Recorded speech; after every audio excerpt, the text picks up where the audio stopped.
রাজ্যের বকেয়া পড়ে থাকা বেশ কিছু প্রকল্পে কেন্দ্রের ছাড়পত্র মিলেছে। চলতি মাসের ৩ তারিখ দিল্লিতে বিভিন্ন কেন্দ্রীয় মন্ত্রীদের সঙ্গে আলোচনা সাপেক্ষে সাফল্য এসেছে বলে জানিয়েছেন রাজ্যের মন্ত্রী সুশান্ত চৌধুরী।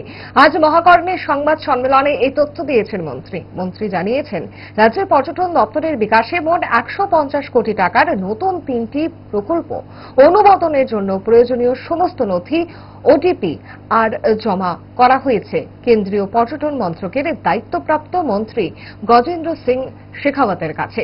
কেন্দ্রীয় মন্ত্রী এই প্রকল্পগুলিকে বাস্তবায়নে আর্থিক মঞ্জুরি দিতে সম্মতি জানিয়েছেন।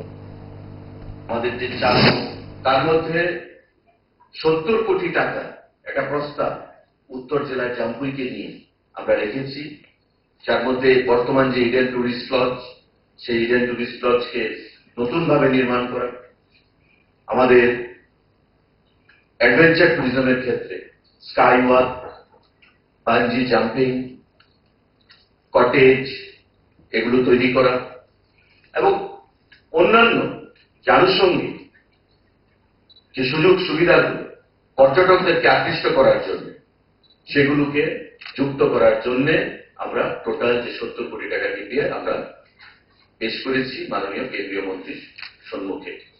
এবং তার বাইরে আমাদের পশ্চিম জেলা ভিত্তিক জিরানিয়ার এসএন কলোনিতে একটা প্রজেক্ট ৫০ কোটি টাকা এবং আমাদের পার্শ্ববর্তী তুফানিয়া নৌকা টি ট্যুরিজমের উপর ৩০ কোটি টাকা, অর্থাৎ পশ্চিম জেলা ভিত্তিক ৮০ কোটি টাকা এবং উত্তর জেলা ভিত্তিক ৭০ কোটি টাকা, ১৫০ কোটি টাকা total project TPR concept note আমরা মাননীয় মন্ত্রীর সকাশে আমরা পেশ করেছি তার অনুমোদনের জন্য।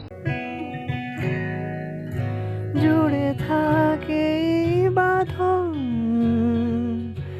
আপনার চেয়েও আপন, জুড়ে থাকে বাঁধন আপনার চেয়েও আপন, আপনার চেয়েও আপন। স্বর্ণ কমল